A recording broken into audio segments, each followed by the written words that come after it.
সিনেক্রাক্স। নমস্কার বন্ধুরা, সিনেক্রাক্সে আপনাদের সকলকে স্বাগত।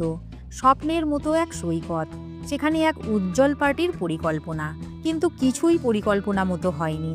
কারণ একটি ভয়ঙ্কর শিকারীর মতো বালির নিচে লুকিয়ে থাকা স্যান্ড শার্ক পুরো শহরটিকে আতঙ্কে ফেলেছিল।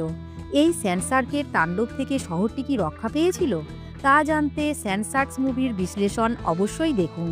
চলুন শুরু করা যাক এই রোমাঞ্চকর কাহিনীটি। সাদা বালুতে ঢাকা দ্বীপের একটি শান্ত শহর, যেখানে স্থানীয়রা অবসর কাটাতে আসে।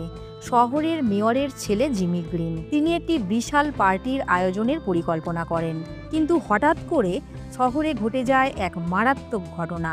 দুটি বাইক আরোহী সৈকতে ঘুরতে গিয়ে বালির নিচে লুকিয়ে থাকা স্যান্ড শার্কের শিকার হয়।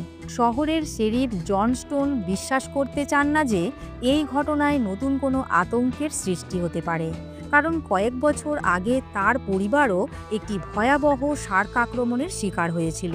কিন্তু যখন আরও লোক মারা যেতে শুরু করে, তখন জনের সন্দেহ সত্যি হয়ে ওঠে।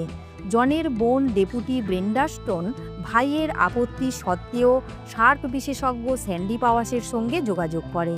স্যান্ডি জানান, স্যান্ড শার্ক এমন এক প্রজাতির শার্ক যা বালিতে সাঁতার কাটতে পারে, এবং এই শহরটি এখন তাদের লক্ষ্য।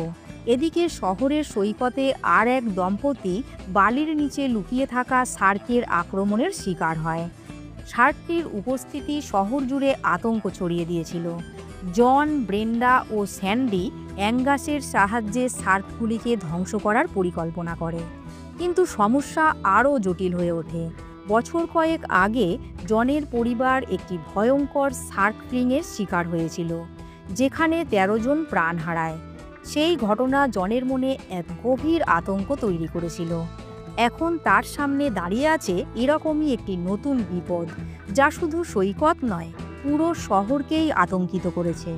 যখন শহর কর্তৃপক্ষ সৈকত বন্ধ করতে চায়, অ্যাঙ্গাস ম্যাকশোরলি নামে জনৈক এক ব্যক্তি দাবি করেন যে তারা আসল স্যান্ড শার্কের সঙ্গে মোকাবিলা করছে, যেগুলি বালিতে সাঁতার কাটতে পারে।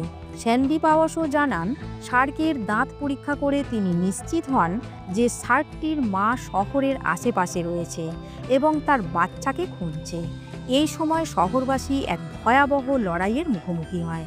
জিমি, জন, স্যান্ডি এবং অ্যাঙ্গাস একত্রে স্যান্ড শার্কগুলিকে ধরতে এবং শহরটিকে বাঁচাতে লড়াই শুরু করে, কিন্তু এই লড়াই এক ভয়ঙ্কর পরিণতির দিকে চলে যায়। পার্টি চলাকালীন আরও স্যান্ড শার্ক সৈকতে এসে হাজির হয় এবং অতিথিদের একের পর এক শিকার করতে শুরু করে, কিন্তু শেষ পর্যন্ত ফ্লেম থ্রোয়ার এবং ন্যাপালম ব্যবহার করে তারা শার্কগুলিকে শেষ করে দেয়। ঠিক তখনই শার্কদের মা আসে এবং অ্যাঙ্গাসকে খেয়ে ফেলে।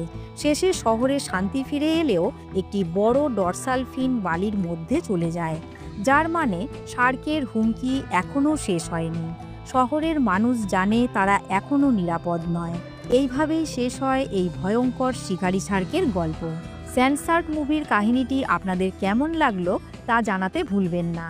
সিনেক্রাক্সে বিভিন্ন মুভির বিশ্লেষণ পেতে চ্যানেলটি সাবস্ক্রাইব করে আমাদের সঙ্গে থাকুন।